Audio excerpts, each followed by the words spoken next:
creció y ya tiene 18 años. Y entonces la madre presenta un escrito, como lo ha venido haciendo los últimos 18 años dentro del proceso, y dice, bueno, lo que quiero es que solicito boleta de apremio, porque el señor no ha pagado. Entonces el juez debe verificar esa legitimación activa que la señora venía teniendo. Si el beneficiario, por ejemplo, ya tiene más de 18, el juez le va a dar como una especie de excepción, le va a dar un término para que ella legitime su intervención. ¿Cómo lo podría hacer? Como estamos viendo en este ejemplo, ya sea presentando un poder o presentando, bueno, si en caso de que sea abogado o abogada, presentando una procuración judicial, pero legitimando por qué comparece a nombre de una persona que ya se puede representar. Esta es la número 2. La número 3 es la falta de legitimación en la causa. Hasta aquí vamos a llegar, hasta la 3 vamos a llegar en secuencia con las excepciones subsanables.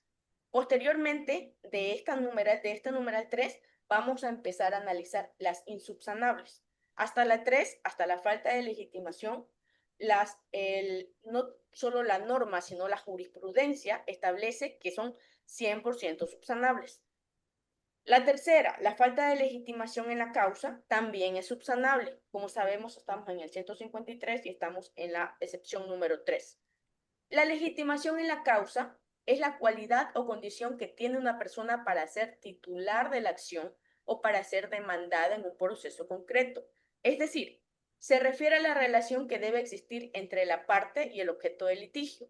Esta excepción procede cuando surja manifiestamente de los propios términos de la demanda. Por ejemplo, si alguien demanda a Juan Pérez, pero el verdadero obligado es Juan Pérez García, falta legitimación pasiva. ¿Qué causa o qué acarrea esto? Si se admite esta excepción, el juez dispondrá que el autor subsane en el término de 10 días. No debe confundirse esto con la reforma de la demanda. Esta excepción, el término de 10 días para subsanar esta excepción no debe confundirse como que si se está reformando la demanda. No es que estamos cambiando, no es que estamos reformando los demandados con total contexto, sino que estamos aclarando, subsanando el apellido que le faltaba al demandado. Y en los términos jurisprudenciales o en la actual jurisprudencia, la Corte Nacional de Justicia ha emitido criterios sobre esta sección. ¿Qué ha señalado? Señala que su propósito es evitar sentencias inhibitorias y que se deba de empezar con un nuevo proceso. ¿A qué se refiere? ¿Cuál es el problema de las sentencias inhibitorias de las que habla la Corte Constitucional? Para comprender el valor de esta sección, de la sección número 3, primero hay que entender qué eran o qué son o qué se entiende en la Corte Constitucional como sentencias inhibitorias. Las sentencias inhibitorias eran sentencias que en lugar de resolver el fondo de un conflicto, o sea, sobre quién tenía la razón, si el actor o el demandado, se limitaban a declarar que el proceso no podía continuar por un defecto procesal. Por ejemplo, se declaraba la falta de legitimación en la causa y se archivaba el proceso. Después de que obviamente ya se había sustanciado, ya se había seguido con el debido proceso, ya las partes habían demandado, citado, contestado, audiencia. Y al final, en vez de que la sentencia nos dijera quién tiene la razón, se dedicaban a declarar un archivo por falta de legitimación. ¿Cuál era el problema? El problema era que esta decisión, o sea, esta sentencia donde archivaban, no resolvía el conflicto entre las partes. El afectado, es decir, el demandante, se quedaba sin justicia y para obtenerla debía iniciar un nuevo proceso desde cero corrigiendo el error. Esto generaba un enorme desgaste judicial y una clara denegación de justicia. ¿Cuál es la innovación de la actual norma del Código Orgánico General de Procesos? La innovación del COGEP referente a esta excepción es la subsanabilidad. El Código Orgánico General de Procesos introdujo un cambio fundamental, transformar esta excepción de insubsanable a subsanable. Esto significa que el juez ya no archiva el proceso de inmediato. sino que por el contrario, siguiendo el artículo 295 del COGEP, si acepta la excepción, el juez le concede a la parte actora un plazo de 10 días para que subsane el defecto. ¿Cómo podría, déjenme ver si la siguiente tiene el... En el criterio de la Corte Nacional de Justicia, la Corte también respalda y da sentido a esta norma. Su propósito es depurar el proceso en una etapa temprana, es decir, en la audiencia preliminar, saneando los vicios que podrían dar lugar a una sentencia inhibitoria. El objetivo de esta excepción es doble. Primero, evitar la sentencia inhibitoria porque brinda la oportunidad de corregir el error. Se asegura que el proceso pueda avanzar hacia una resolución de fondo. Evitar, y el número 2 es evitar un nuevo proceso. Al subsanar el defecto en el mismo juicio, se ahorran las partes, el tiempo y el costo de empezar un nuevo proceso. Aquí vamos a establecer cómo ha cambiado esta excepción número 3 de falta de legitimación en el sistema antiguo al sistema actual oral que ejercemos hoy en día. Esta fila de aquí es el sistema antiguo, o sea, el CPC. Y este es el sistema actual, o sea, el COGEP. En el antiguo código, la naturaleza de esta excepción era insubsanable. Por eso, como les manifestaba, se declaraban sentencias inhibitorias. En cambio, en el sistema actual es subsanable. El efecto. El efecto con la antigua norma era una sentencia inhibitoria y un archivo del proceso. Con el actual COGEP, el juez le concede 10 días para subsanar la falta de legitimación en la causa. La consecuencia, con el antiguo sistema, existía la obligación de iniciar un nuevo proceso, dado que el proceso inicial se archivaba. Con la actual norma, con el COGEP, el proceso continúa y se resuelve el fondo. El numeral cuarto del artículo 153 es uno de los más extensos, como había manifestado al principio de la ponencia. El problema, o bueno, no es el problema, sino lo complejo del numeral cuarto es que tiene tres figuras en el mismo numeral, que si bien tienen una mucho que ver con la otra, no son lo mismo, y hoy lo vamos a analizar. El numeral cuarto del 153 nos establece error en la forma de proponer la demanda, inadecuación del procedimiento o indebida acumulación de pretensiones. La primera figura que observamos aquí es el error en la forma de proponer la demanda. La demanda no cumple con los requisitos formales que establece la ley y eso puede establecerse como una excepción. Que yo como demandado establezca que aunque el juez dijo que admitió la demanda porque era clara, completa y admisible, pues yo diga que no, que a mi concepto la demanda inicial donde me están accionando esa demanda no cumple con los requisitos formales de la ley. La segunda figura que vemos en este numeral cuarto es la inadecuación del procedimiento. Decir que se eligió un trámite procesal que no corresponde a la naturaleza del reclamo. Es decir, que si el proceso es ordinario, pero se está tramitando en sumario. Eso es una excepción y ya vamos a ver en qué casos se contempla subsanable y en qué casos se contempla insubsanable. Y la tercera figura del numeral cuarto es la indebida acumulación de pretensiones, es decir, que se juntan en una sola demanda varias pretensiones que no son compatibles y que deben tramitarse por separado según la norma. Esta es la primera parte, la primera figura del numeral cuarto, se refiere al error en la forma de proponer la demanda. Es la primera figura del numeral cuarto y se establece como subsanable. El juez concede un término para que el actor aclare o precise los puntos oscuros, contradictorios o los defectos de forma de su demanda. Eso referente al error en la forma de proponer la demanda. ¿Cuál se vuelve más compleja? Se vuelve compleja la segunda figura del numeral cuarto que vemos en esta línea de aquí. Esta es la segunda figura del numeral cuarto. En esta vamos a analizar, bueno, esta también es cuarta, solo que es la segunda figura, y se refiere a la inadecuación del procedimiento. Esta segunda figura es la primera vez que nos topamos, desde que estamos analizando el 143, nos vamos a topar con una excepción insubsanable. ¿Por qué? Porque esta excepción se plantea cuando el actor ha escogido un procedimiento que no corresponde a la naturaleza de su pretensión. Por ejemplo, si se tramita un asunto en la vía ordinaria cuando debiera ser sumario, o viceversa. Si se acepta, el juez dispondrá que se adecue el procedimiento al que corresponda. Nos dice si se acepta. Sin embargo, en la jurisprudencia ha sucedido algo completamente diferente.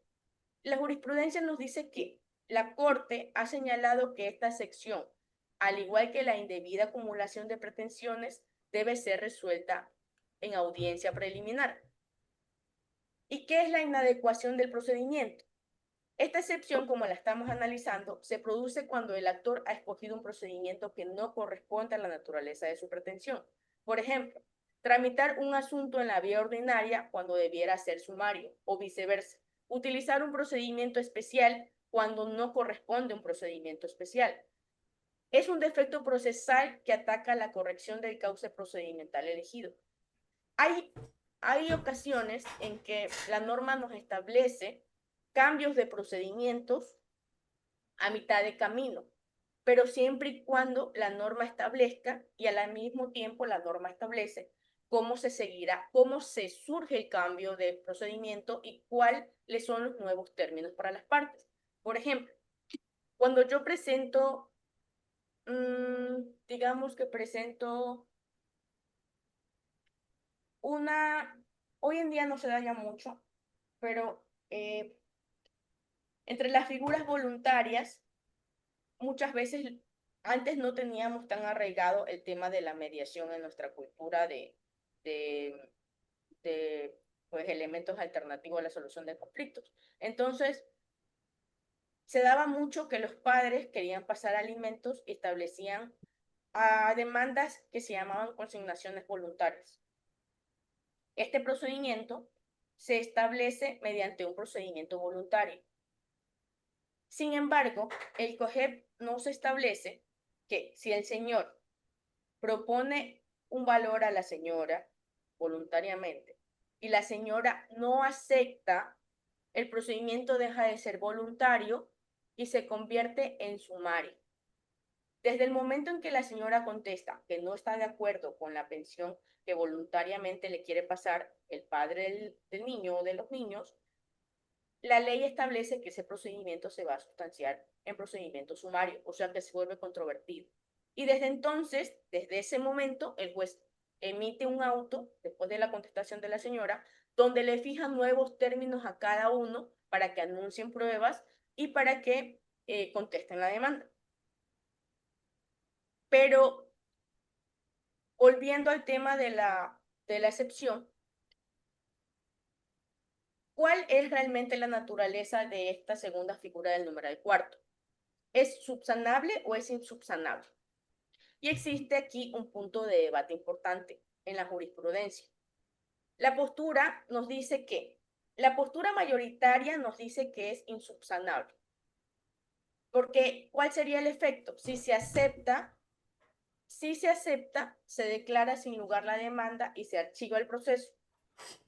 Y una corriente minoritaria nos dice que esta excepción puede volverse subsanable, concediendo un plazo para adecuar el procedimiento. ¿Qué sucede en la práctica?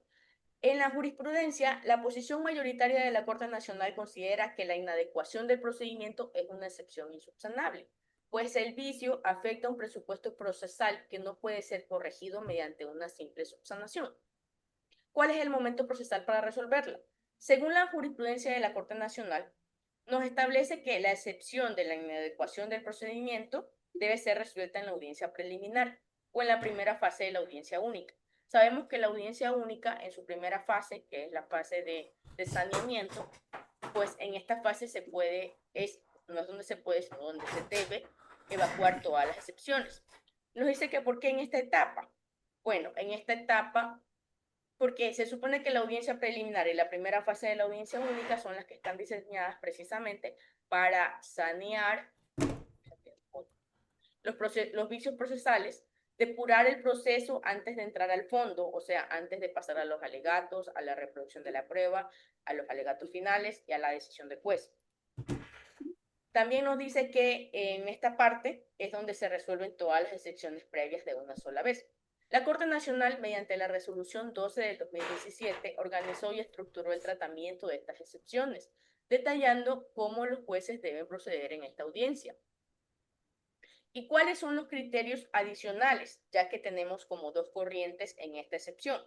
Nos dice que no se puede resolver de oficio. El juez no puede declarar la inadecuación del procedimiento si el demandado no la ha planteado como excepción.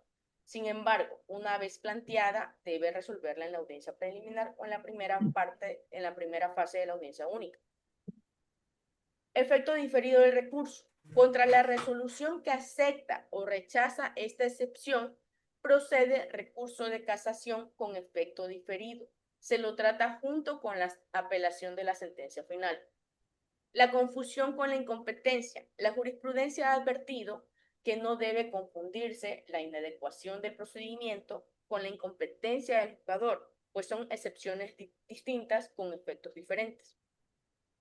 Y aquí nos vamos a ver cómo es en el criterio jurisprudencial, vamos a ver esta excepción.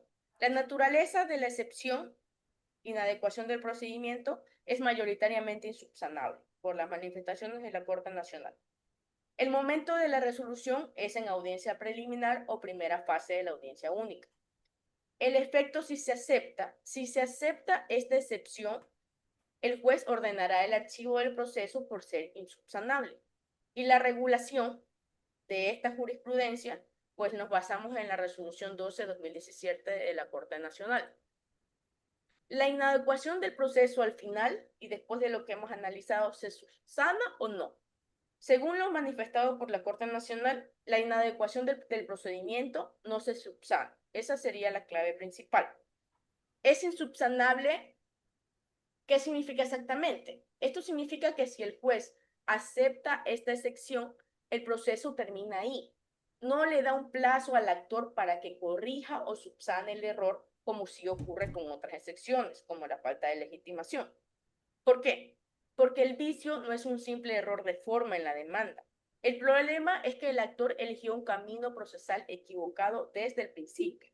No se puede arreglar el procedimiento en medio del juicio. Lo que corresponde es que el actor vuelva a empezar el proceso por la vía correcta. ¿Y en la práctica qué se entiende? Pues en la práctica entendemos que si estamos ya en la audiencia preliminar o en la audiencia única, ya se ha vulnerado el debido proceso como tal, porque suponiendo que haya sido sumario y fue haya sido sustanciado en sumario, pero el proceso debió haber sido ordinario, ya se han violentado los términos que debía haber tenido el actor y el demandado.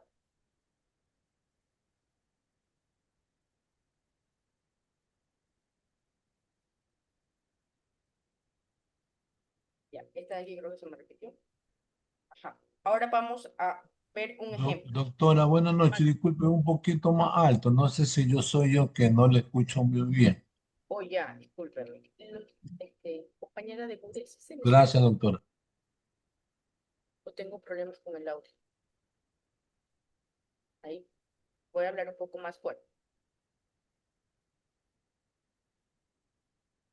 Listo.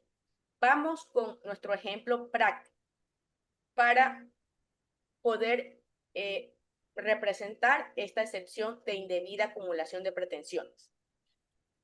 El caso práctico es, el señor Pedro demanda a su vecino, el señor Carlos, en un solo proceso. Perdón. Ya, aquí nos quedamos en la inadecuación del procedimiento. Me perdí un ratito. Estábamos estableciendo que la inadecuación del procedimiento no se puede subsanar según la jurisprudencia, ya que desde el inicio el accionante, el actor, eligió el camino equivocado, o sea, el procedimiento equivocado. Entonces, lo correcto es que se ordene el archivo. Si la excepción es aceptada, se ordena el archivo y se vuelve a empezar por la vía correcta. Ahora, vamos a analizar la indebida acumulación de pretensiones. Esta, recordemos que es la tercera figura del numeral cuarto del artículo 153. Recordemos que el numeral cuarto tiene tres figuras y ahorita vamos a analizar la tercera figura del numeral cuarto. Esta figura, su naturaleza también es insubsanable. Es la segunda excepción que vamos a analizar como insubsanable. La primera excepción insubsanable fue la inadecuación del procedimiento. La segunda excepción insubsanable que aparece en el COGEP es esta, la indebida acumulación de pretensión. ¿Por qué? Esta sección ataca un presupuesto procesal, la acumulación incorrecta de varias pretensiones en una misma demanda cuando la ley no lo permite. Por ejemplo, acumular pretensiones incompatibles o que deban tramitarse por procedimientos distintos. Si se acepta, pone fin al proceso. En la jurisprudencia encontramos que la Corte Nacional ha señalado que esta excepción es insubsanable. Incluso el juez puede rechazar la demanda de oficio por indebida acumulación de pretensiones. Y aquí sí vamos a analizar ya nuestro ejemplo práctico de indebida acumulación de pretensiones, lo cual es una excepción insubsanable. El señor Pedro demanda a su vecino, el señor Carlos, en un solo proceso. En su escrito solicita lo siguiente. Solicita tres cosas. Lo primero que solicita es que se declare la nulidad del contrato de compraventa que celebraron hace un año porque, según él, hubo error en el consentimiento de dicho contrato de compraventa. Aquí me sale poco. Ahí. La segunda pretensión de Pedro es que se ordene la devolución del dinero que pagó por ese contrato, que pagó $10,000. Y la tercera pretensión de Pedro en su demanda es que se condene al señor Carlos al pago de daños y perjuicios por $5,000 por los gastos que le generó la construcción de una pared en mal estado. Esas son las tres pretensiones de Pedro que demanda a su vecino Carlos. ¿Dónde está la indebida acumulación en este ejemplo? El problema no es que haya las tres pretensiones. El problema es que no todas estas pretensiones pueden tramitarse juntas. ¿Por qué? El actor está acumulando en una sola demanda pretensiones que deben tramitarse por procedimientos distintos, ordinario, sumario. Esto no está permitido porque cada vía tiene sus propios plazos, como sabemos. Cada vía tiene sus reglas probatorias y sus solemnidades de ley. ¿Cuál es la vía procesal que corresponde? Para su primera pretensión, que es la nulidad del contrato de compraventa, Pedro debe ir por la vía ordinaria, porque es un asunto de cuantía indeterminada, por ser una nulidad de contrato, y naturaleza civil compleja. Luego, para su segunda pretensión, la devolución del dinero de los $10,000 que le pagó a su vecino Carlos, la vía es la sumaria. ¿Por qué? Por ser de menor cuantía, inferior a 10 salarios básicos. ¿Y cuál es la figura para su tercera pretensión? Para su tercera pretensión, por los daños y los perjuicios por la construcción defectuosa de la pared, él debe ir por la vía sumaria porque también es de menor cuantía, ya que ha manifestado que gastó $5,000. Entonces tiene dos trámites. Tiene el trámite ordinario y tiene el trámite sumario. La Corte Nacional de Justicia ha señalado que esta excepción es insubsanable. No se puede subsanar. Y que incluso el juez puede rechazar la demanda de oficio por indebida acumulación de pretensiones. Es decir, ni siquiera hace falta que el demandado la alegue. El juez, al calificar la demanda, ya podría inadmitirla si nota este vicio. Pero aún si la calificase y nosotros demandamos al vecino Carlos, podríamos anunciar o podríamos oponernos con la excepción de indebida acumulación de pretensiones. ¿Cuándo más puedo ver yo una indebida acumulación de pretensiones? Por ejemplo, hay figuras que sí pueden ir juntas dentro de los procesos. Supongamos, La ley nos establece que siempre que las pretensiones tengan derechos concatenados, sí podrán sustanciarse dentro de un mismo proceso.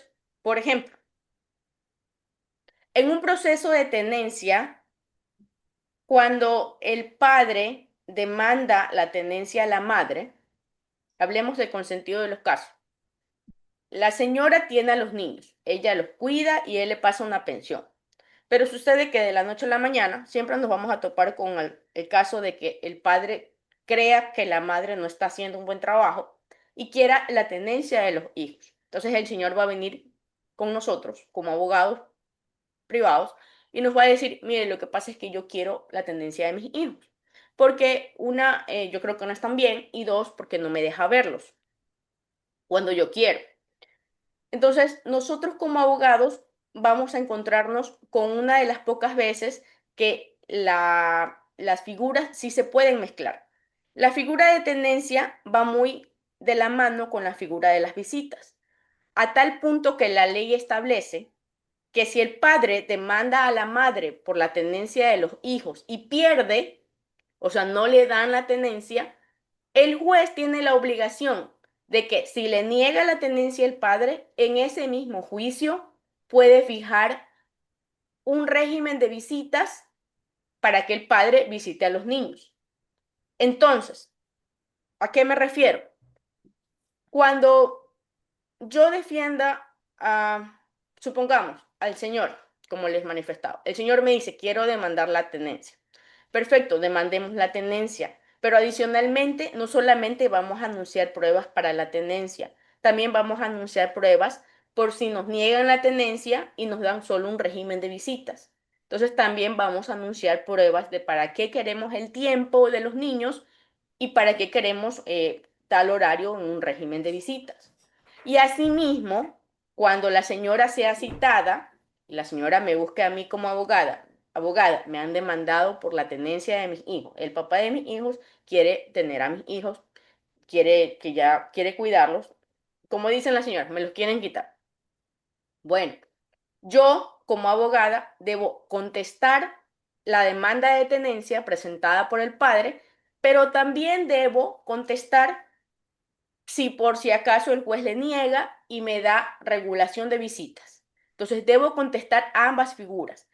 Figuras como las que estoy dándoles el ejemplo sí van de la mano, pero figuras como la de Pedro y la de Juan no van de la mano y recaen en una indebida acumulación de pretensiones. ¿Cuáles son las conclusiones dentro de esta excepción? La indebida acumulación no es un simple error de forma, es un defecto de origen que vicia todo el proceso, ya que todo el proceso se lleva mal desde el inicio.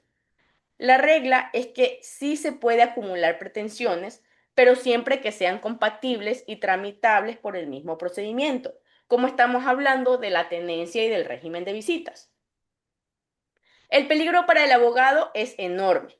Si acumula mal, pierde el proceso antes de empezar y su cliente debe volver a demandar desde cero. Nosotros hace un tiempo teníamos un juez. El juez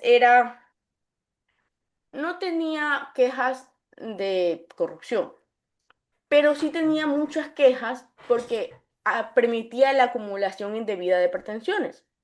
No solamente que las permitía, sino que las resolvía al punto de que nos llegaban resoluciones de él como juez de familia, donde en la sentencia le ponía alimentos y ahí mismo le fijaba la pensión de alimentos y le fijaba un régimen de visita.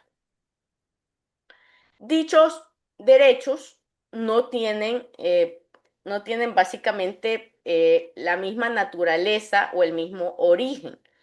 Las pruebas para dichos procesos, tanto como el de alimentos como el de regulación de visitas, son completamente diferentes. Entonces, no son compatibles la demanda de alimentos con la demanda de regulación de visitas.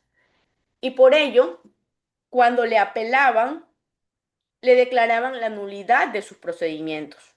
Y obviamente, pues no solamente la nulidad, sino le declaraban un error inexcusable o un error inexcusable, porque la manifiesta negligencia se entiende cuando el juzgador interpreta porque la norma se permite que el jugador interprete ya que es un poco abierta. Pero en el error inexcusable que declarábamos, cuando el jugador no se daba cuenta de la indebida acumulación de pretensiones, es un error inexcusable porque es algo muy notorio y está produciendo cierto daño porque vulnera el debido proceso. Como les decía al final, el peligro para nosotros los abogados es que si acumulamos mal, vamos a perder todo el proceso y vamos a tener que empezar desde cero presentando demandas individuales. La quinta excepción que vamos a analizar esta noche es la litispendencia. Y vamos primero a establecer cuándo se configura la litispendencia. Para que proceda la excepción de litispendencia debe darse tres condiciones de identidad entre los procesos. Primero, debe haber una identidad subjetiva, o sea, los mismos actores y los mismos demandados, con nombres y apellidos y con los mismos, suponiendo que está demandado en calidad de juez, debe estar en la misma identidad, o sea, debe estar demandado Pepe Pérez en calidad de juez supongamos que es de civil, o sea, debe de haber la misma identidad subjetiva. La identidad de objeto, que es la pretensión, que se reclame la misma cosa, cantidad o hecho. Y la tercera condición que debe cumplirse en la litispendencia es la identidad de causa, o sea, la identidad de la acción, que la demanda se funde en las mismas razones o en el mismo título jurídico.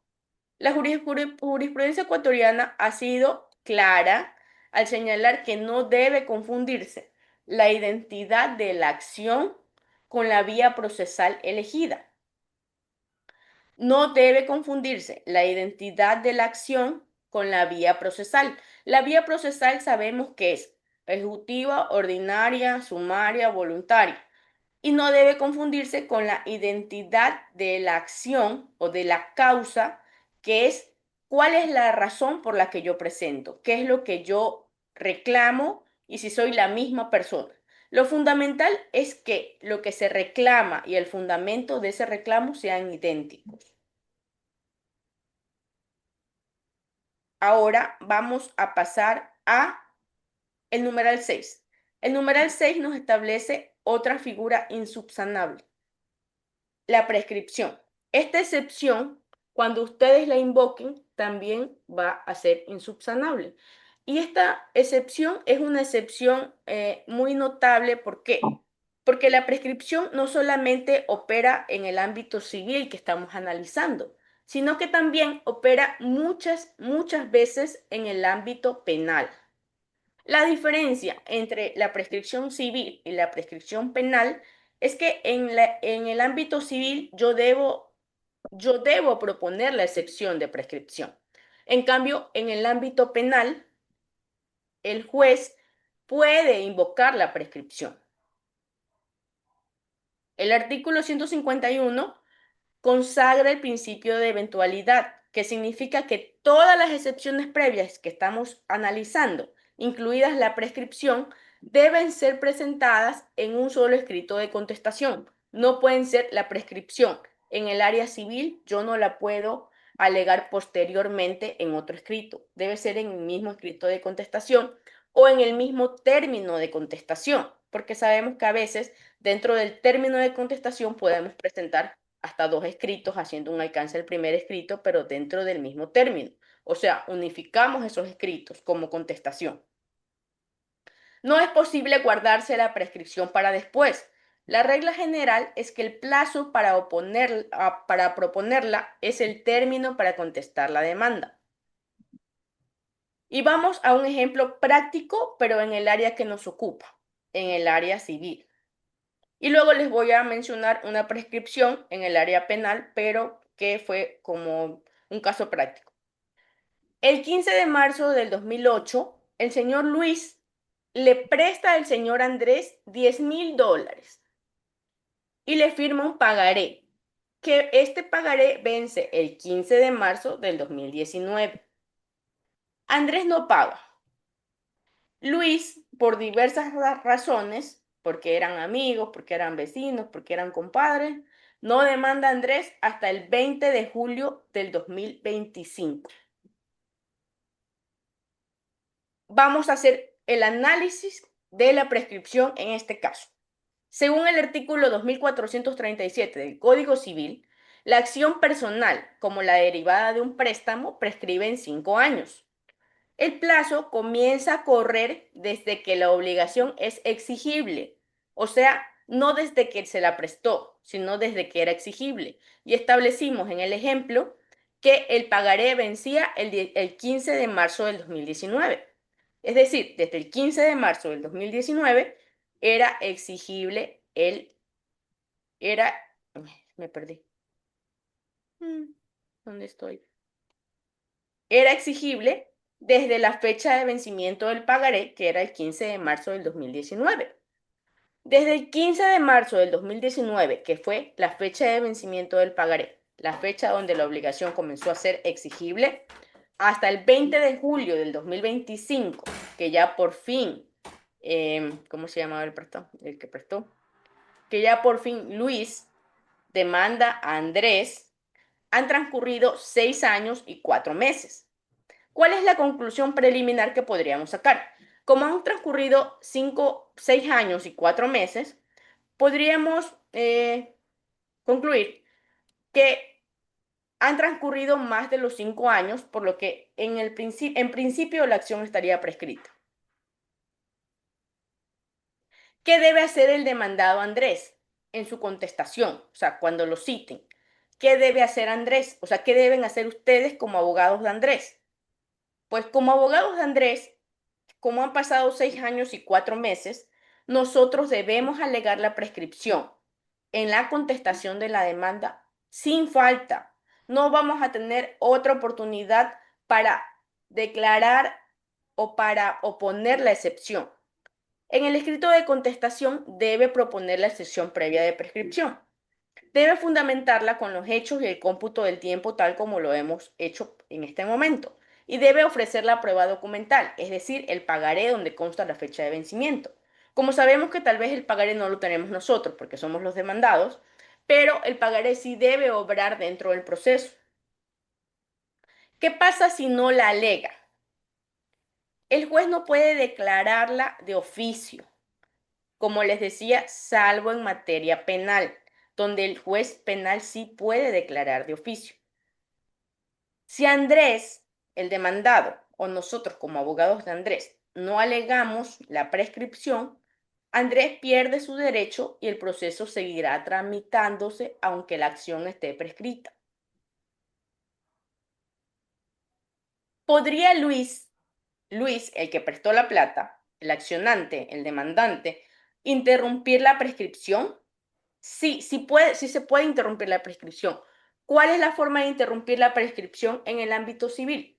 En el ámbito civil, para interrumpir la prescripción en la que yo pueda caer, en la que ya no voy a poder cobrar mi plata, no basta con presentar la demanda.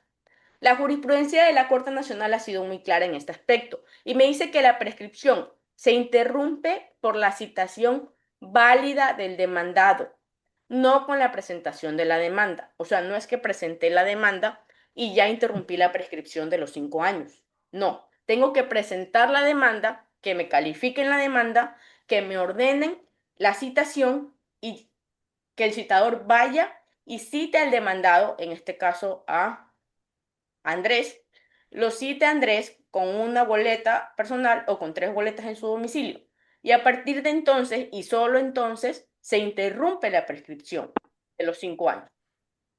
En este caso, en el que estamos analizando, ¿cuáles serían las conclusiones? Bueno, básicamente Luis presentó su demanda el 20 de julio del 2025, pero Andrés recién fue citado el 10 de agosto del 2025, o sea, un mes después casi. La interrupción de la prescripción se produce el día de la citación, es decir, el 10 de agosto que fue citado, no en julio cuando presentó la demanda. Como el plazo de 5 años ya se había cumplido mucho antes, porque recordemos que ya han pasado 6 años y 4 meses, la interrupción ya no tiene efecto. La prescripción ya estaba consumada para entonces. tanto en el momento de la presentación de la demanda como en el momento de la citación.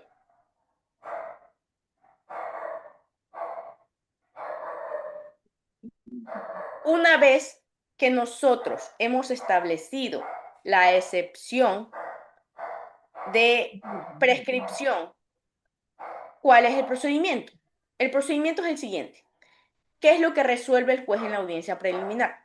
En la audiencia preliminar, el juez analiza la excepción de prescripción, revisa el pagaré o el título ejecutivo, verifica las fechas y constata que la demanda se presentó después de los 5 años y que la citación fue aún más tardía que esos 5 años. En dicha audiencia, acepta nuestra excepción, declara la prescripción y declara sin lugar la demanda, ordenando el archivo del proceso. La consecuencia va a ser que Luis, el que prestó el dinero, pierde su derecho a cobrar los $10,000 a Andrés. No puede volver a demandar por la misma deuda, o sea, no puede volver a interponer un proceso ejecutivo en contra de Andrés. La sentencia que acepta la prescripción produce efecto de cosa juzgada, es decir, como les decía, no va a poder volver a demandar el proceso ejecutivo Andrés. Hasta este ejemplo es nuestro numeral 6. Les voy a pedir un segundo, solo un segundo, porque tengo que prender el aire acondicionado.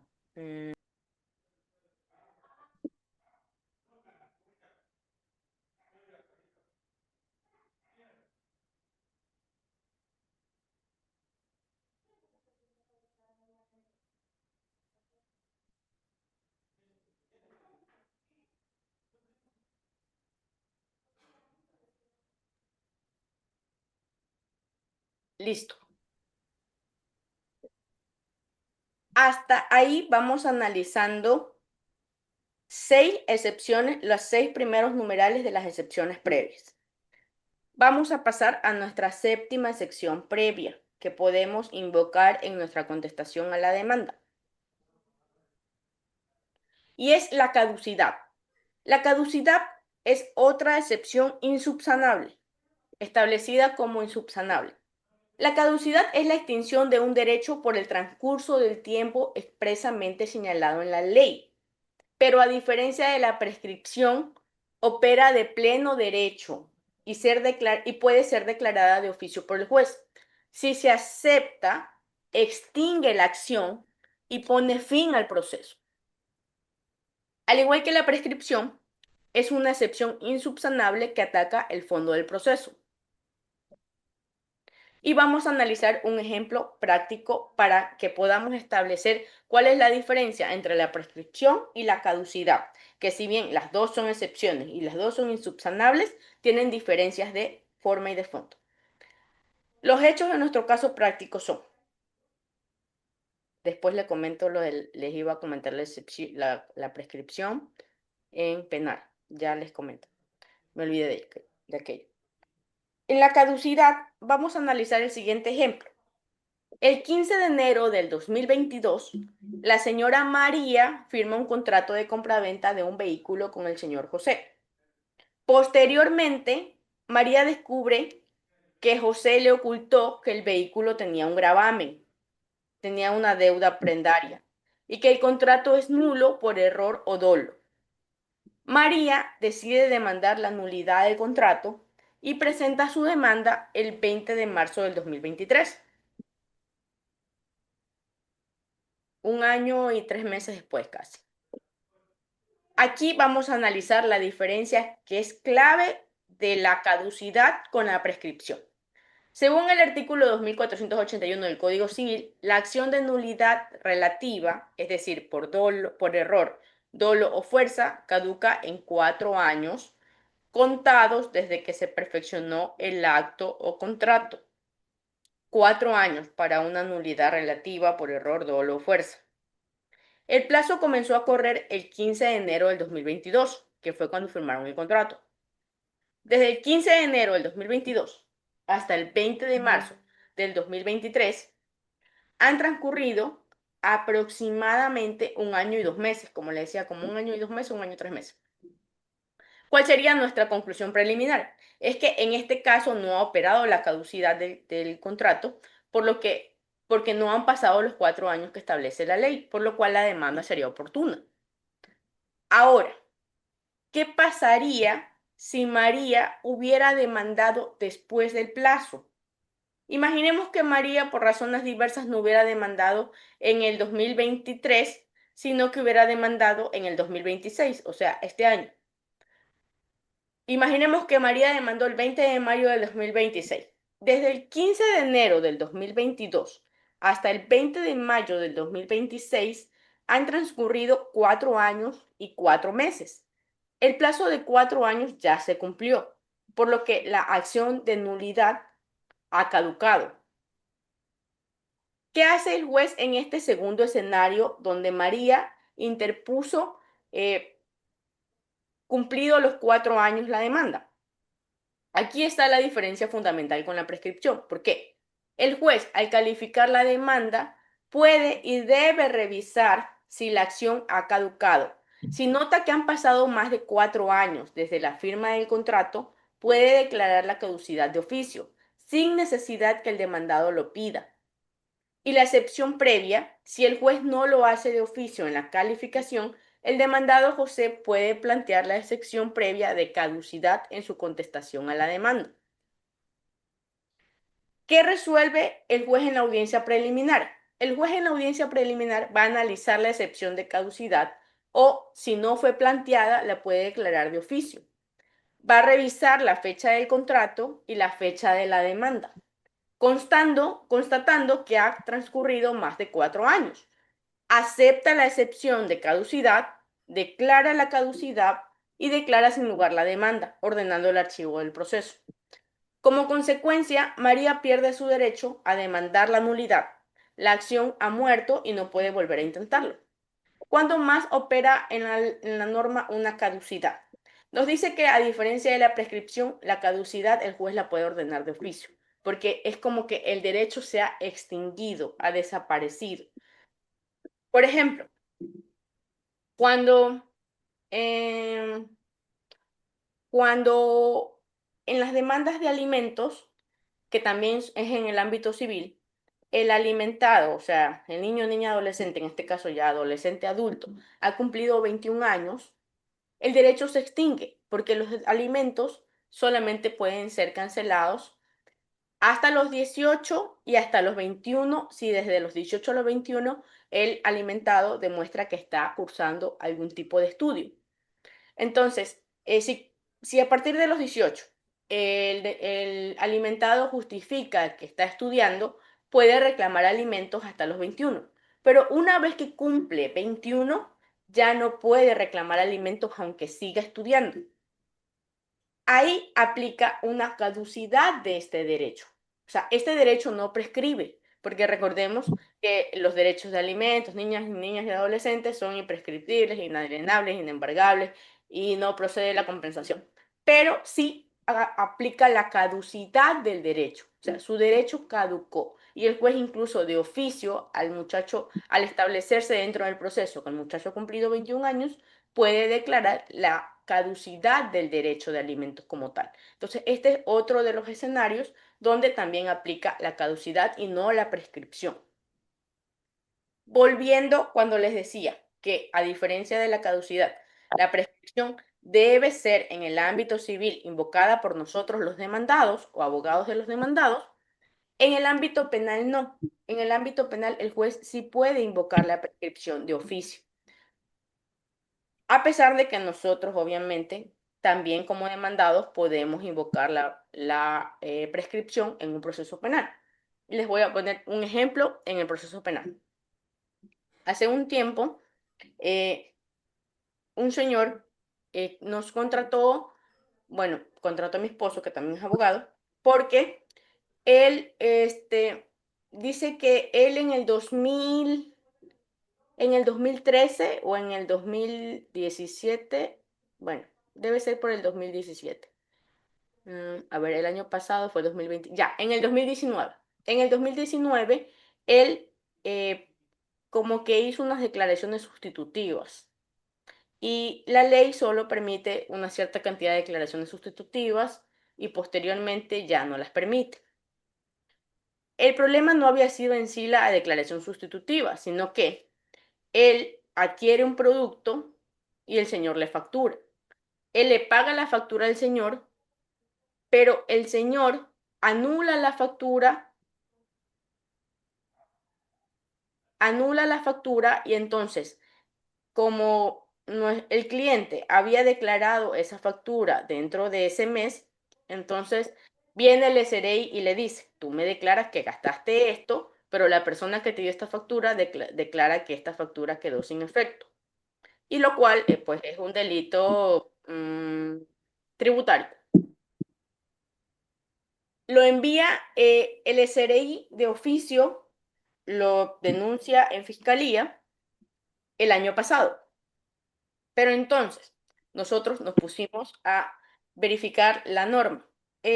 Si bien la norma no establece a ciencia cierta el tema de las prescripciones en tema de delitos tributarios, sí existe jurisprudencia de la Corte Constitucional que establece que los delitos tributarios caducarán en un plazo más, prescribirán en un plazo de 5 años. Entonces, al año pasado, cuando el fiscal lo convocó a versión, ya había prescrito. Entonces, nos llamó mucho la atención porque el fiscal le hacía una convocatoria para la versión cada 48 horas. O sea, lo convocó lunes y luego el señor nos buscó y de ahí lo buscó, lo convocó, como no fue el lunes, lo convocó el miércoles y como el señor no fue, lo convocó ya el viernes y luego finalmente lo vuelve a convocar para el día martes de la siguiente semana, ya con fuerza pública. Entonces era como un poco raro la insistencia del fiscal de convocar a versiones pasando 48 horas, que si bien la ley se lo permite, pero resultaba un tema muy oficioso del parte del fiscal. Entonces nosotros analizamos la norma, establecimos que mediante la jurisprudencia aplicaba la prescripción y lo que se hizo fue simplemente, o sea, pudimos haber presentado un escrito tratando de decir que no, que la factura sí fue legal, que el señor la declaró porque no sabía que había sido anulada, que nunca hubo un delito, que no hubo dolo, que, o sea, se pudo haber hecho una defensa gigantesca. Pero lo único que se hizo fue hacer un escrito pequeñito diciendo el delito del cual se me pretende acusar o se presume ha prescrito, conforme la sentencia que adjunto. Se imprimió la sentencia de la Corte, se la apuntó en blanco y negro, porque pues eso es jurisprudencia, y nunca más le volvió a llegar una notificación. ¿Por qué? Porque la prescripción, como ustedes saben, en el ámbito penal, muchas veces puede recaer en el fiscal o en el juez. Entonces, entiendo yo que el fiscal sí había recibido esta causa mucho tiempo antes, pero nunca la impulsó. Y como no la impulsó, la prescripción no recayó sobre nosotros, sino que recayó sobre él. Y obviamente declarar una prescripción para él, o sea, de él aceptar que se le prescribió en sus manos, pues le acarrearía a él una infracción disciplinaria, por no decir que le acarrearía una declaración jurisdiccional que podría incluso desencadenar en su destitución. Entonces, así es como operan estas excepciones. Muchas veces, lo primero que debemos hacer en calidad de demandados, aparte de obviamente hacer nuestro escrito, cumpliendo todos los requisitos del 142 y del 143, lo que debemos primero hacer es sentarnos y analizar cada excepción, una por una, e ir viendo dónde puede recaer una excepción en ese proceso que me están instaurando en mi contra. Listo. Ahora, vamos, ¿dónde estoy? Referente a lo que estábamos conversando de la prescripción y la caducidad, que si bien son dos excepciones insubsanables establecidas en el 143, no son la misma figura y vamos a establecer las diferencias para que no nos confundamos en el momento de invocar nuestra excepción. ¿Cuáles serían las principales diferencias? Primero, ¿qué extingue? La caducidad extingue el derecho en sí mismo. el bien de la vida, o sea, extingue el derecho que la persona tiene en esa causa, en esa acción que pretende ejecutar. La prescripción, en cambio, extingue la acción. Volvamos a poner ejemplos. La caducidad extingue el derecho en sí mismo, como el derecho que les comentaba de percibir alimentos para un niño, lo cual no es prescriptible, pero sí aplica la caducidad.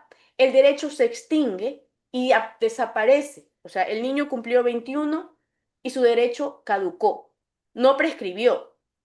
No es que a él se le pasó el tiempo y se dio cuenta que ya cumplió, o sea, no es que él se dio cuenta de que no reclamó su derecho a tiempo, no, sino que simplemente él cumple 21 y su derecho desaparece, se extingue, ya no tiene más derecho a alimentos.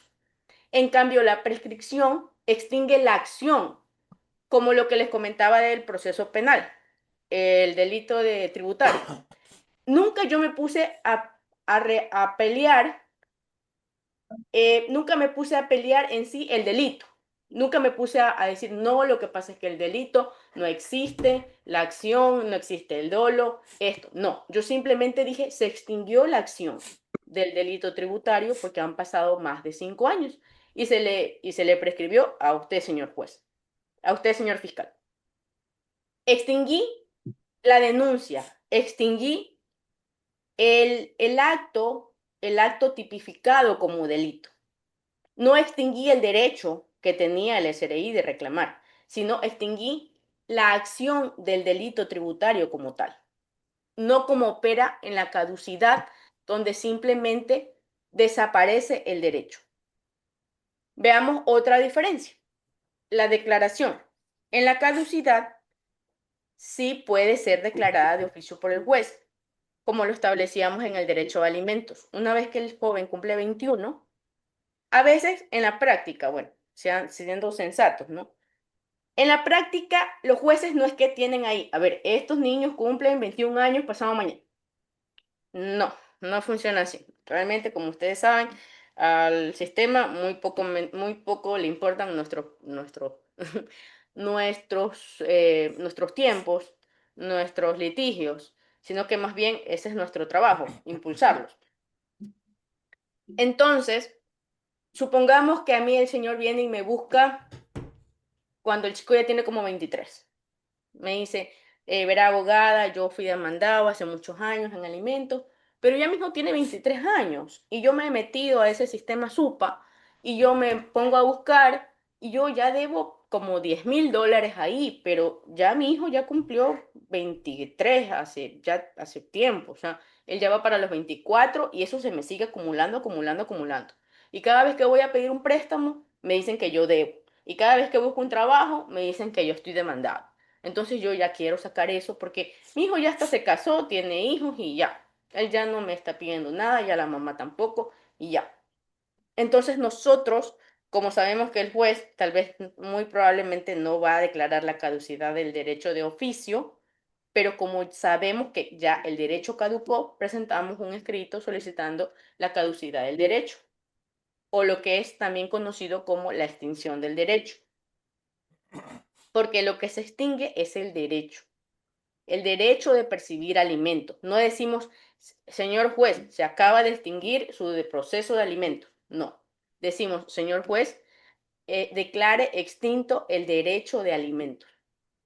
Esa es la diferencia entre la caducidad. En la caducidad declaramos extinto el derecho y en la prescripción declaramos extinta la acción como tal, el proceso, la causa, el delito.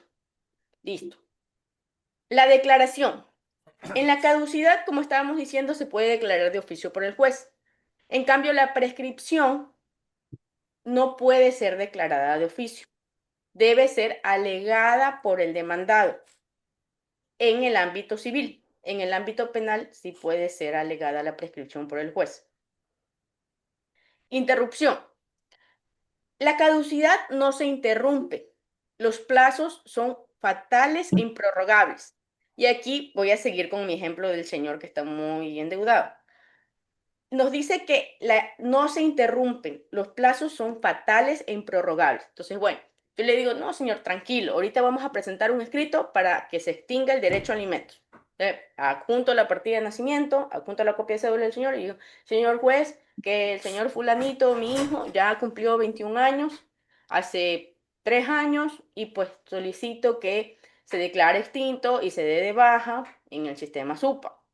Entonces, el juez, bueno, actualmente el procedimiento es que lo mande a notificar o lo notifique, le dé 5 días para que igual se defienda, suponiendo que diga que es tiene que poseer alguna capacidad especial, algún grupo vulnerable, etcétera, etcétera. Y una vez que, si no contesta dentro de los 5 días, justificando algún tipo de incapacidad, el juez, después de los 5 días, va a sacar un auto mediante el cual declara extinto el derecho de percibir alimentos. Y en el mismo auto va a decir, ¿qué va a decir? Va a decir, se declara extinto el derecho a alimentos que tenía el señor, el joven tal, desde el día que cumplió 21 años, esto es el 8 de mayo del 2023, por lo que se dispone que el pagador proceda a anotar la presente caducidad del derecho y dé de baja los valores posteriores al 8 de mayo del 2023.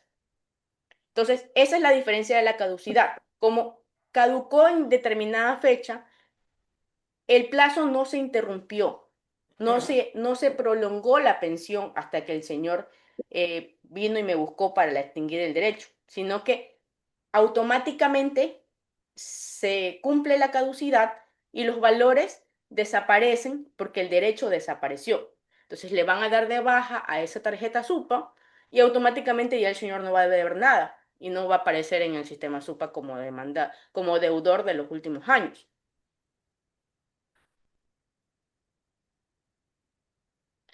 Listo, claro. La verdad, mm, lo que pasa, lo que nos dice Simón, nos dice caducó por naturaleza y si no estudió y eso se indica. Eso es un poco debatible porque como estamos diciendo el derecho, supongamos, a los 18 cumplió la mayoría de edad y el señor presenta una caducidad. Pero la ley establece que los alimentados deben estudiar y no dice qué deben estudiar. O sea, un alimentado puede estudiar un curso de pastelería, puede estudiar un curso de estilista, puede estudiar un curso de uñas, puede estudiar, o sea, no establece que sea escuela, colegio o universidad, sino que simplemente curse estudios, dice la ley. Entonces, lo que los alimentados hacen es que apenas les llega la solicitud de caducidad de los 18 años, ellos corren y se inscriben en cualquier curso y presentan un certificado y ese certificado lo presentan y le dicen, mire señor juez, yo estoy estudiando, eh, no sé, estoy estudiando, supongamos que estudia pastillaje. Y eso le sirve como prueba para que aún no se caduque el derecho porque su derecho, si estudia, se caduca a los 21. En el ámbito de familia, y esto es como un espíritu del derecho civil de nuestro país, porque no es así en otras legislaciones, siempre, siempre, siempre nuestra legislación en el ámbito civil en nuestro país busca proteger la familia. Por eso los ecuatorianos o sea, nosotros no podemos dejarle nuestros bienes a, a quien me cae bien, sino que yo debo dejarle mis bienes a mi sucesión, a mis sucesores, a mis herederos, porque nuestra legislación está siempre como pro familia, es como que protege el núcleo de la sociedad que es la familia. Entonces siempre está nuestra legislación, siempre está como a que aquello que se dio, supongamos, entre comillas, de más, no se devuelva por la misma vía. Supongamos un ejemplo. En una demanda de alimentos, mujer embarazada. Yo estoy embarazada y demando a José porque es el padre de mi hijo. Yo digo que es el padre de mi hijo. Él me pasa los alimentos mujer embarazada, pero cuando el niño nace, le hacemos un ADN y el niño resulta que no era su hijo. Como se supone que esos valores fueron para ese bebé, que aunque no era de José, pero en ese momento la ley asumió que era de José porque yo decía que era de José, esos valores ya no son reembolsables dentro del mismo proceso. Esos valores pueden ser sí, obviamente yo puedo ejercer acciones civiles, puedo ejercer acciones penales, puedo ejercer otro tipo de acciones. Pero en ese proceso lo que se busca es proteger el niño, niña o adolescente. Y si se lo protegió, sea de más, la ley no tiene ese efecto de compensación, al menos en el ámbito civil, sobre todo en el tema de pues libro uno y libro 3 que sabemos que tienen que ver mucho con personas y sucesiones, pues en esos libros no busca compensar, porque este tipo de derechos no admite compensación según la ley. Y yo puedo ir por otras vías. Bueno, nos estamos desviando un poquito porque sus mensajes la verdad es que son muy interesantes. Y la última diferencia entre la excepción de caducidad con prescripción,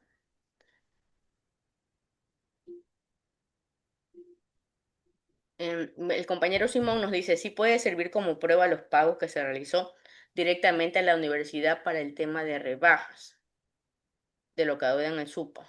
Bueno, yo pienso que en este ámbito la ley no establece nada en sí y no establece la compensación, pero hay jurisprudencia y bueno, ahora ya antes, cuando no existía el COGEP, no sé si ustedes recuerden, los que tenemos unos añitos más, recuerden que había algo llamado Manual de Buenas Prácticas.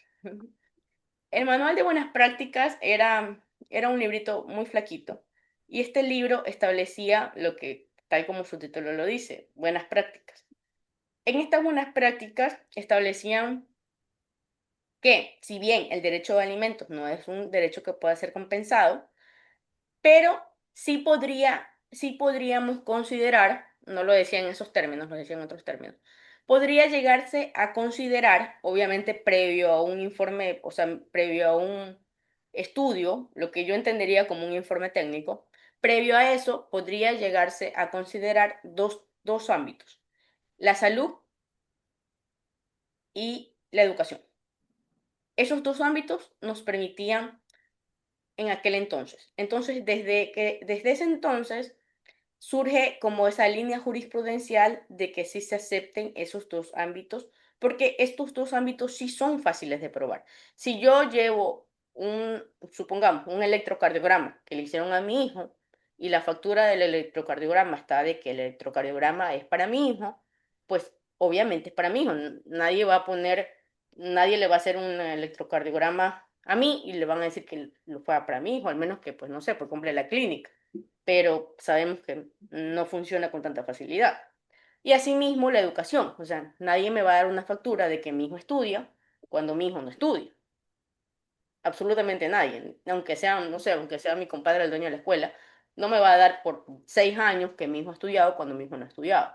Entonces, son ámbitos un poco delicados y por la misma delicadeza del ámbito de salud y de educación, estos dos valores en jurisprudencia yo sí los he visto compensados. Obviamente, como le decía, previo a un informe, pero sí los he visto compensados. Listo. Terminando el comentario de Simón. Vamos con la última diferencia entre caducidad y prescripción. La última diferencia de estas dos excepciones es que la caducidad es irrenunciable, opera por mandato de la ley. O sea, no es que el papá dice, por ejemplo, no, es que yo sí le voy a seguir pasando de por vida y que no. En algún momento, supongamos, como les dije, el juez no va a ser tan acucioso de el día 21 años con un día declararle la caducidad, porque no funciona así en la práctica. Pero supongamos que, como ahorita, declaran la emergencia del sistema judicial y en esas declaraciones de emergencias siempre ordenan que haya depuraciones. Entonces ellos comienzan a depurar. En esas depuraciones sí pueden ordenar la caducidad porque el juez va a tener la causa en las manos, la va a analizar, como tiene que depurar, va a operar por mandato de la ley. O sea, no va a decir, ah, no, es que este señor no ha pedido la caducidad, entonces lo voy a dejar ahí para que le siga pasando para siempre. No, si el juez llega a coger ese proceso y lo tiene que depurar, va a declarar la caducidad del derecho porque consta dentro de autos que el beneficiario ya tiene más de 21. Listo. La prescripción, en cambio, es renunciable, porque el demandado puede no alegarla, como cuando dijimos el primer ejemplo del título ejecutivo. Si el demandado, si Luis, ¿era Luis o era Pedro? Bueno, pero era Luis o era Pedro. Si el demandado no hubiera alegado la excepción de prescripción, el juez hubiera podido seguir con el proceso ejecutivo por el pagaré. Era un pagaré, ¿verdad? De 10.000. Sí, eso. Entonces, esas serían básicamente las diferencias entre las dos figuras. La caducidad. ¿Cuál es el apoyo que tenemos en el ámbito jurisprudencial? La jurisprudencia de la Corte Nacional ha sido consistente en señalar que la caducidad es una excepción no subsanable. Su declaración produce el efecto de cosa juzgada, impidiendo que se vuelva a intentar la misma acción.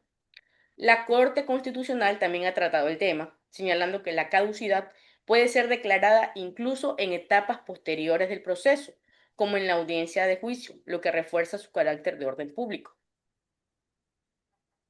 Consejos prácticos para esta excepción de caducidad. La caducidad es más severa que la prescripción. No se puede interrumpir, no se puede renunciar y el juez debe aplicarla aunque nadie se la pida. La identificación de los plazos de caducidad. Bueno, aquí ustedes no son mis alumnos, ustedes son mis colegas.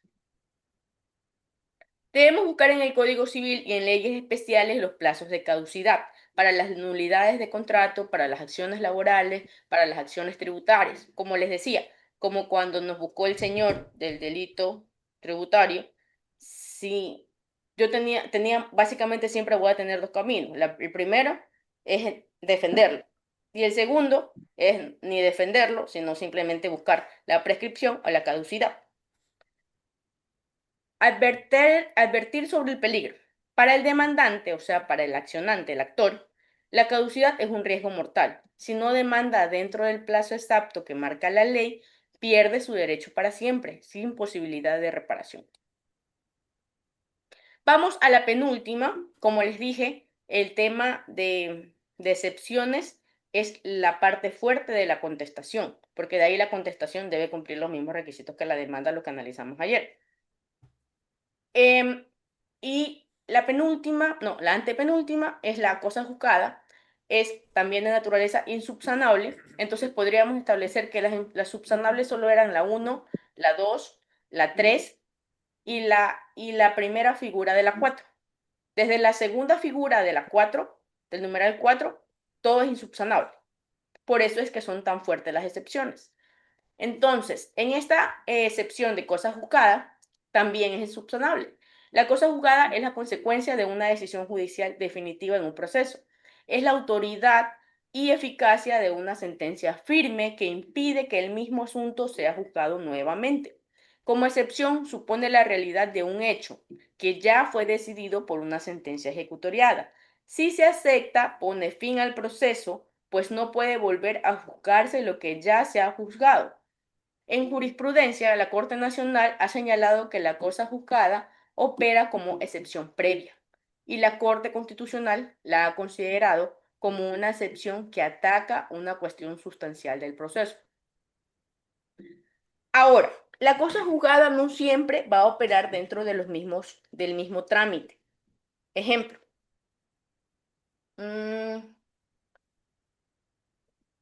si yo soy una persona, supongamos, yo, bueno, mi condición de mujer, obviamente sabemos que hoy en día es un proceso que me puede poner en un grupo vulnerable, pero no es en sí una discapacidad ni nada que se le pueda otorgar que estoy en desventaja con el resto de personas.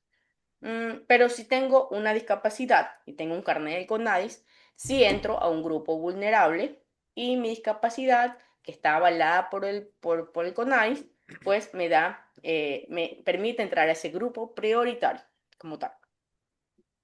Yo vengo trabajando en una empresa y me despiden. Yo, como trabajadora, podría irme por la vía laboral.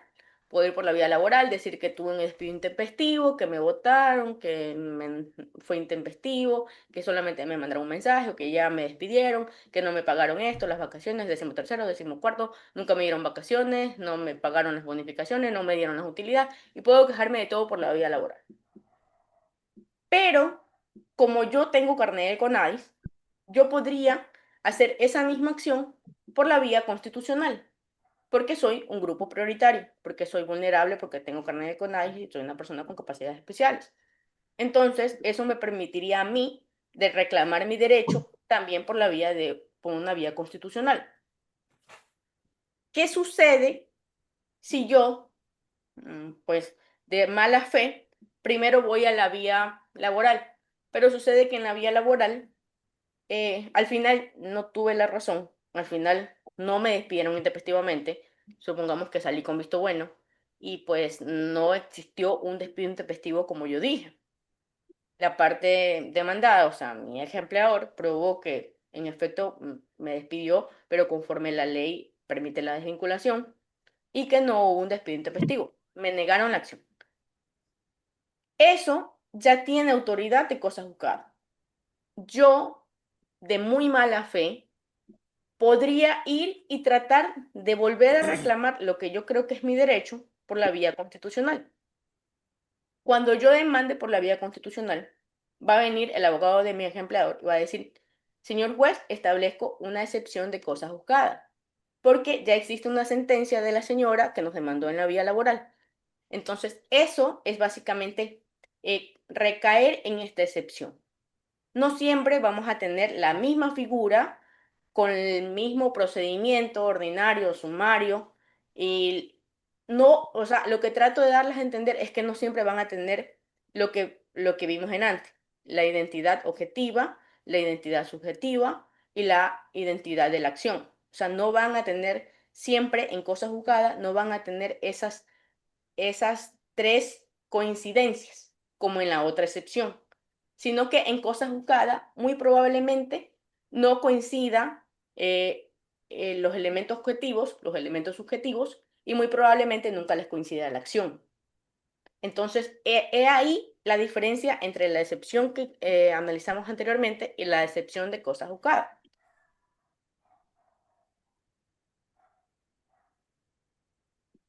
La Corte, no, perdón, esto ya terminé. Ahora vamos con la penúltima. En la excepción número 9 de transacción, vamos a analizar la naturaleza y el fundamento legal. Aquí se me dio una E de más. Fundamento legal.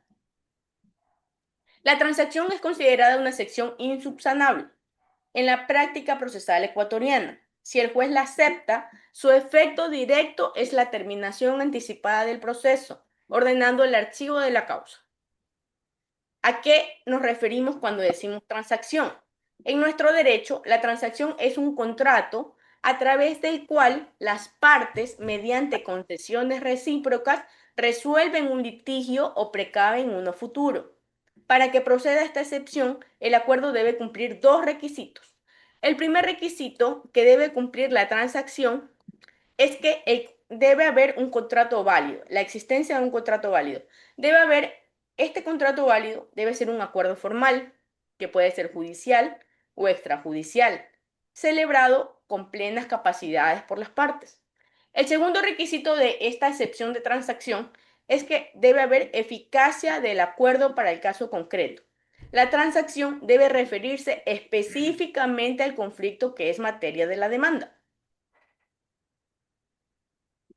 Para ir a los efectos prácticos y al procedimiento, en el planteamiento, el demandado debe alegar la transacción dentro del término para contestar la demanda como una excepción previa. En la prueba, para que sea aceptada, el demandado debe presentar el documento que contenga el acuerdo transaccional. El juez examinará su validez y si efectivamente se refiere a la misma controversia. El efecto de esta excepción de transacción es que si el juez acepta la excepción, declarará sin lugar la demanda y ordenará el archivo del proceso, ya que el conflicto ya fue resuelto por acuerdo entre las partes. Y finalmente, y no igual a la transacción, sino de una manera muy distinta, Estamos en nuestra última sección llamada existencia de un convenio de mediación. Es la última sección que podríamos estipular en defensa de nuestros demandados y su naturaleza es una naturaleza mixta como la naturaleza que vimos en el segundo elemento del numeral cuarto. Esta naturaleza también es mixta porque muchas veces será subsanable o insubsanable dependiendo del caso, porque la doctrina lo discute. Esta excepción se plantea cuando las partes han suscrito un convenio de mediación sobre la materia controvertida y el actor acude directamente a la vía judicial sin agotar ese mecanismo alternativo de solución de conflictos. El demandado alega que debe estarse a lo pactado en el convenio de mediación. En la jurisprudencia existen resoluciones judiciales que han negado esta excepción cuando no se acredita debidamente la existencia del convenio. Como sabemos, hoy en día en nuestro país pues han surgido muchas corrientes de mediación, de conciliación, de arbitraje. Estas formas anticipadas de terminación de los conflictos, si bien es cierto, nos suman, pues en el sentido de que no se satura el sistema, asimismo también se han prestado para ciertas eventualidades, por decir, como por ejemplo, supongamos que yo voy y yo hago un acta de mediación referente a el ejemplo que pusimos anteriormente. em, Pensiones alimenticias. Esa persona me paga, pero yo no elevo el acta, sino que solamente con el acta de mediación yo puedo ir con el acta, ir a pagaduría y que el pagador me aperture mi SUPA, mi tarjeta SUPA. El señor me empieza a pagar, pero resulta que llega un día en que yo no estoy contenta con esta pensión y yo voy y demando al señor. Entonces ahí nos vamos a encontrar dos corrientes. Nos vamos a encontrar la corriente del juez que dice, bueno, ustedes mediaron, pero como la mediación era voluntaria, eso no produjo efecto de cosa juzgada porque tampoco fue elevada a juez. Y luego va a salir otra corriente que tal vez diga, no, pero en efecto, o sea, ya existía esta acta y más bien esta acta debe elevarse y el juez que conozca el acta debe conocer, en este caso, el incidente que vendría a ser un aumento. Entonces, básicamente va a depender de si el acta se elevó o no se elevó.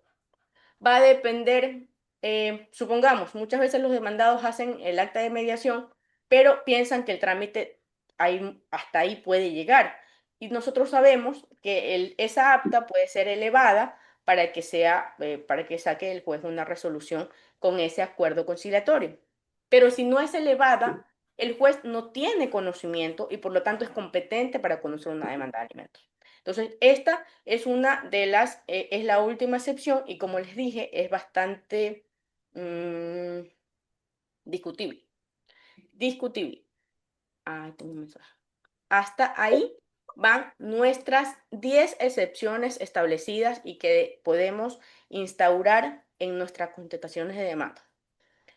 En este punto, quería, bueno, primero consultarles si tienen un caso práctico, alguna pregunta o alguna duda.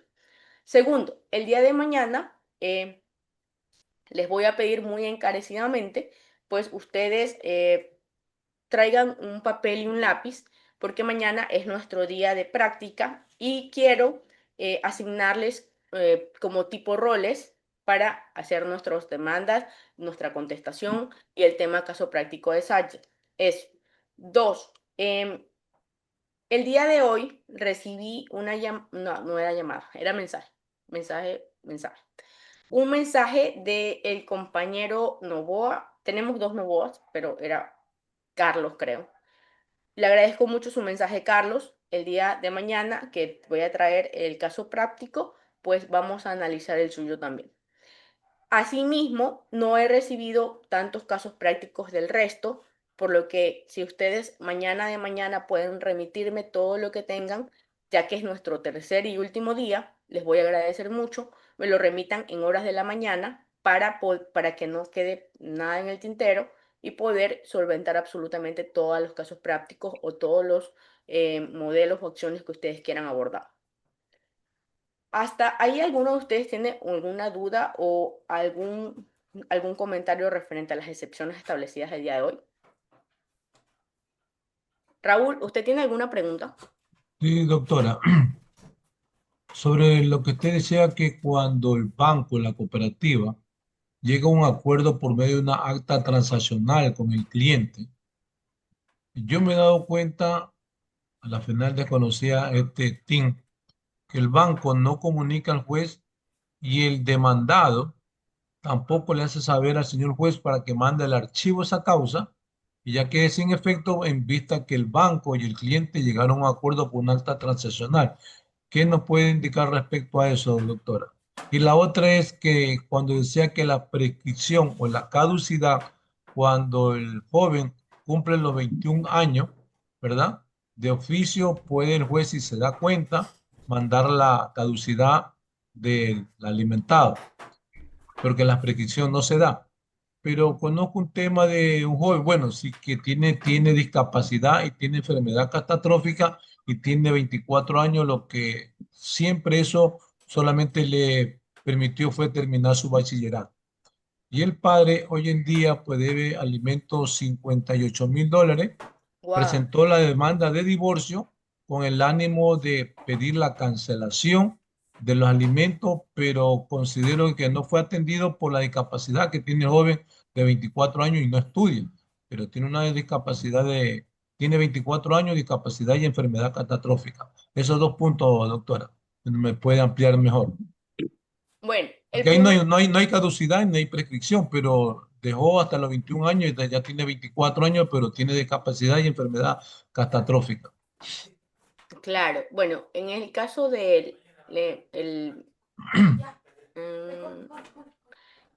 el tema de familia, en el derecho de alimentos, el que era título quinto y ahora pues fue reformado, nos establece la caducidad del derecho y nos dice que el derecho caduca por haber desaparecido las circunstancias que motivaban el derecho, por el fallecimiento del beneficiario y creo que son esas dos. Sí, sí, son esas dos. Entonces, en el caso de él, el derecho no caduca porque es una persona discapacitada.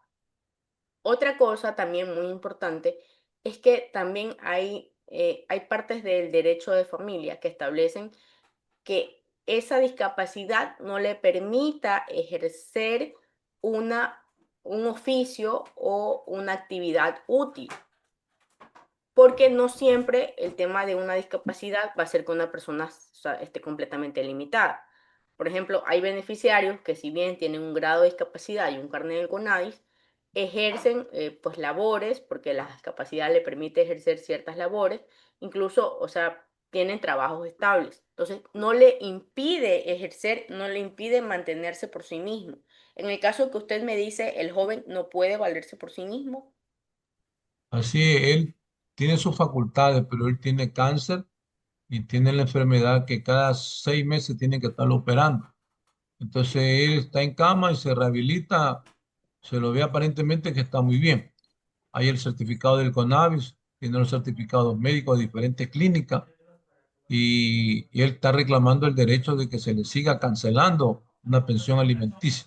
Pero el propósito del padre era que a operar la caducidad por la edad, pero nunca quiso ver que el hijo tenía discapacidad y tenía la enfermedad catastrófica. Bueno, en este caso, le soy completamente Tiene la enfermedad. sincera, el Señor no va a poder, no va a poder extinguir el derecho. En este caso sabemos que la caducidad extingue el derecho.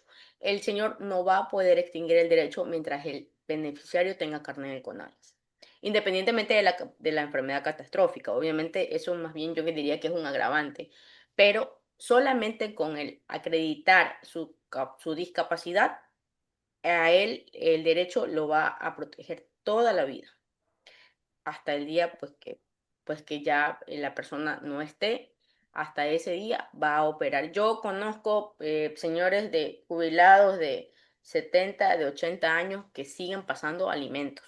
O sea, y no cualquier alimento, sino señores jubilados que su pensión es 2.000 su hijo se lleva 1.000 y pico porque pues es el único hijo beneficiario, porque obviamente ya no tiene hijos menores de edad, ya no tiene hijos menores de 18, ya no tiene hijos menores de 21, es su único, por decir, su única carga familiar. Entonces, no es que, eh, no sé en su caso a cuánto puede ascender, pero en casos prácticos, esa pensión puede ascender, o sea, básicamente puede llevarse el 49 punto, o el 40% o el 54,23% del total de ingresos del señor, solamente ese único hijo. Y como sabemos, pues que un jubilado a una edad avanzada, pues en las estadísticas muy poco probable va a tener más descendientes, va a ser su único alimentario durante muchísimos años. ¿Y el señor en su caso qué edad tiene?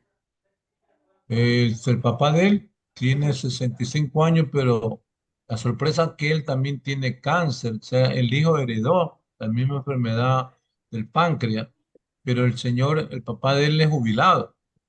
Él es jubilado y él cuando el chico era más pequeño, pues menor edad, tenía puesto una alimentación de $300 y no hay cómo cobrarle.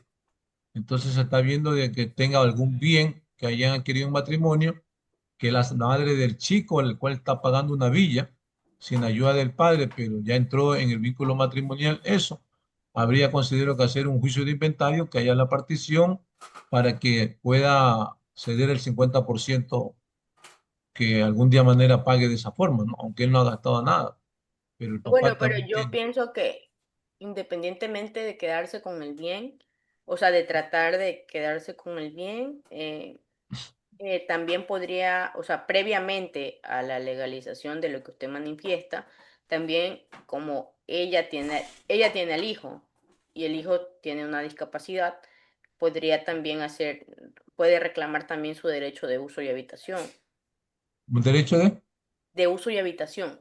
Ah, ya, correcto, ah, Porque ya. recordemos que cuando en un matrimonio solo ha habido un bien inmueble adquirido, o sea, una sola casa que la pareja adquirió, y esa es la casa donde se queda viviendo la esposa con los hijos, el Código Civil establece que mientras la madre tenga un hijo menor de edad o un hijo discapacitado, ellos pueden solicitarle al juez del divorcio el derecho de uso y habitación. Este derecho puede ser declarado en cualquier momento. No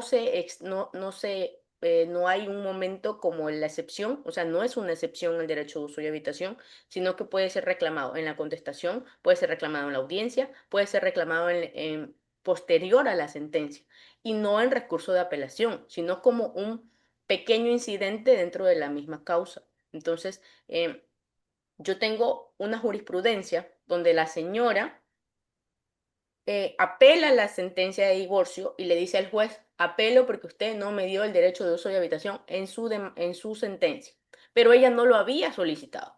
Entonces, el proceso se eleva a sala, no sé si se eleva a sala o se eleva a corte, pero bueno, se eleva y la siguiente instancia le niega la apelación, pero no le niega la apelación porque no tenga la razón. Le dice, señora, usted tiene la razón, usted tiene su derecho de uso y habitación, pero usted no tenía que apelarnos a nosotros para que nosotros le demos el derecho de uso y habitación. Usted simplemente tenía que solicitárselo al mismo juez posterior a la sentencia. Si no estaba en la sentencia, se lo pudo haber solicitado posterior a la sentencia, una vez ejecutoriada la sentencia, o incluso sin ejecutoriarse, o cuando presentó la demanda, o cuando la contestó, o si ya marginó y han pasado mucho tiempo, pero el proceso está ahí y existe y tiene un juez asignado, usted pudo haber presentado en cualquier momento su derecho de uso y habitación. La ley no establece en qué momento debe solicitarse esto. Simplemente establece la madre que se quede con el hijo menor de edad o discapacitado tendrá derecho al derecho de uso y habitación del único bien inmueble que haya sido adquirido entre los cónyuges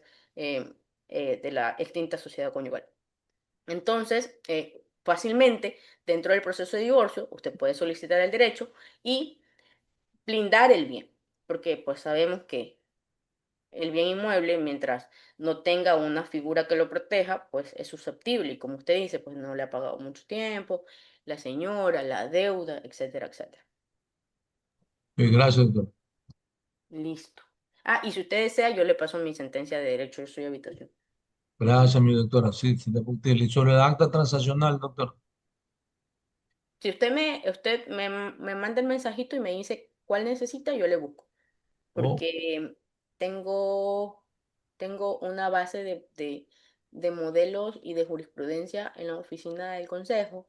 Y entonces, si ustedes, por eso siempre los animo, o sea, siempre los animo a que me escriban en el día, porque en mi laptop del consejo es donde tengo todo, aparte de que desde el puerto estatal yo tengo acceso como a muchos, como a nuestro mismo sistema judicial.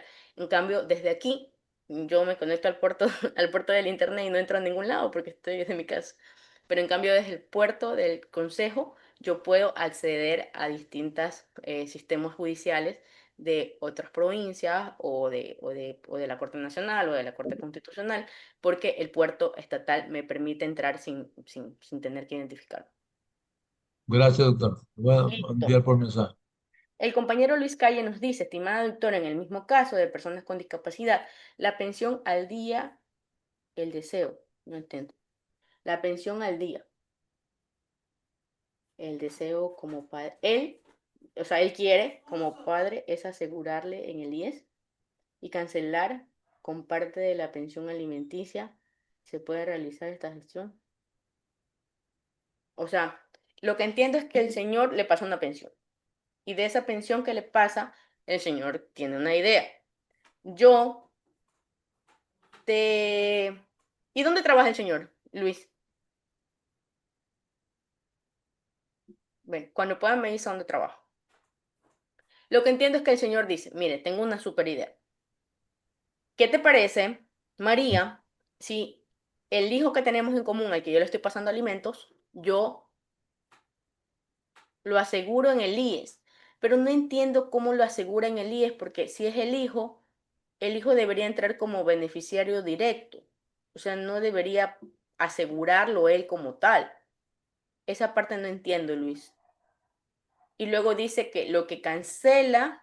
Ahí está Luis, ¿cómo está? Buenas noches, Luis. Estimada doctora, ¿cómo está? Muy buenas noches. Disculpará, estoy con problemas en el teléfono. Sí, verá, el caso más o menos sería de esta manera. Efectivamente, el papá tiene su hijo con discapacidad, ya es adulto, tiene 23 años, me parece. Pero él quiere asegurarle a él, o sea, pagar lo que es el seguro para que él tenga atención médica, este tipo de situaciones. Como la madre del chico no tiene buena relación con el papá, no acepta, no quiere. Pero, ¿cuántos años Entonces, tiene el chico? él tiene 24 años exactamente, 24 años. Tiene una discapacidad de 78%. Entonces, él justamente dice, yo le paso una pensión y quisiera que de esa parte de la pensión como es cancelar el seguro. eh, la mamá no quiere aceptar, entonces él me decía si existe alguna forma para, mediante los juzgados, hacer esta gestión, que se le pase la pensión, porque es de por vida, en el caso de él, pero que de parte de la pensión se cancele el seguro para que él tenga su atención médica o cualquier tipo de situación. ¿Y dónde se hace atender el chico? Él no tiene seguro, él en el Ministerio de Salud me parece porque no tiene ningún tipo de seguro, solo tiene lo que es la pensión alimenticia.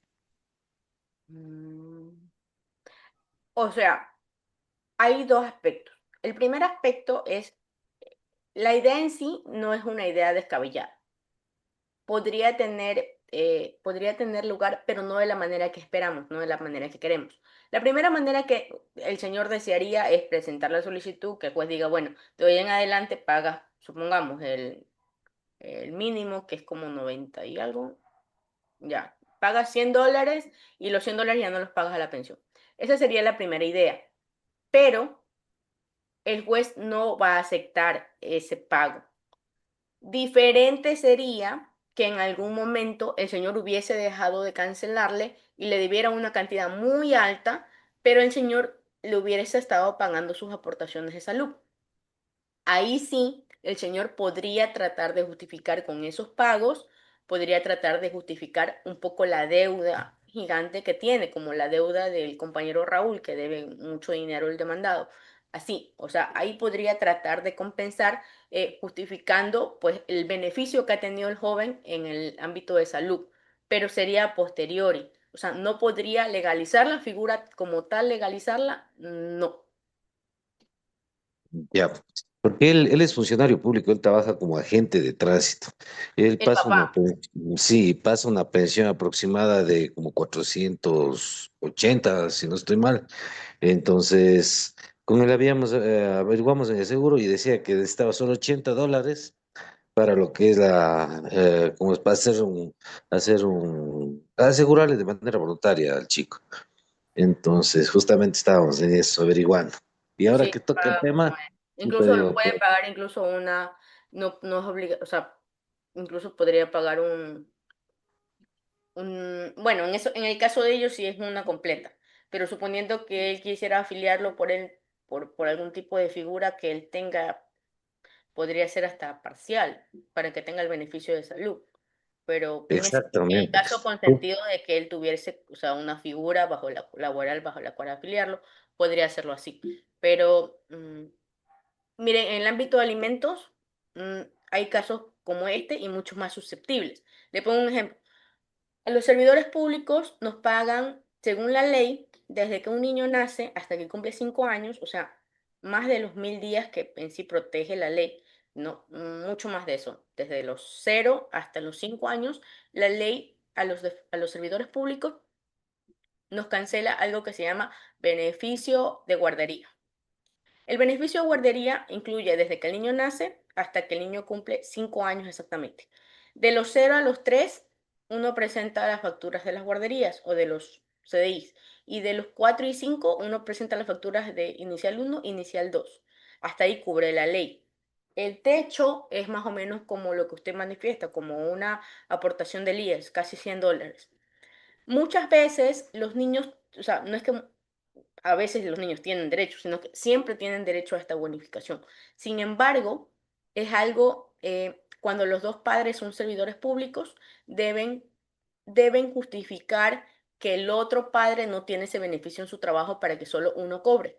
Sin embargo, las señoras en los juzgados de familia actualmente demandan a los padres y los padres tratan de cobrar ese beneficio en su trabajo y sin embargo, las señoras, o sea, no los ayudan a cobrar el beneficio de guardería, para que eso como que le reste al señor y de ahí pague la pensión. Em, no, no reclaman incluso el beneficio para que al señor no le baje el valor, o sea, no le baje de lo que sale de su bolsillo. Y a ese punto llegan muchas veces las divergencias de los padres, o sea, de que el niño tiene un derecho, pero no lo reclaman solo para que el señor no se beneficie de eso y pague menos de su bolsillo. Ujú, eso pasa, lamentablemente. Listo. Vamos con Francisco y de ahí Gracias, estimado vamos doctor. a Gracias. proceder a descansar un poco para mañana, así mismo como el día de hoy, aprovechar el tiempo del cine. Estimado Francisco, ¿cómo está? Buenas noches. Buenas noches, doctorito. Más allá de su excelente ponencia que nos ha terminado a todos nosotros, quería yo mandarle pues, temas de tiempo también para no comentar el caso y no sea muy agitado. Obviamente, mándale escribir el día de mañana, por favor, para revisar unos casos aquí conjuntamente Perfecto, con su persona y Francisco, los perfecto. compañeros de este tema que usted había hablado, nos ha dado ya una cátedra el día de hoy. Eso era, doctorito, más. Perfecto. Les voy a Punto. dejar otra vez mi número, mi nombre, para que pues ustedes como colegas, parte de nuestro centro de capacitación, ustedes no queden con absolutamente ninguna duda referente a los temas que estamos tratando. Con toda la confianza que les brindamos desde el centro, escríbame.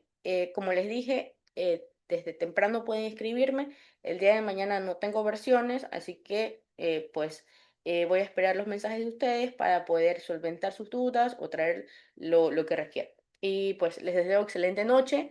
Ha sido pues 2 horas muy provechosas.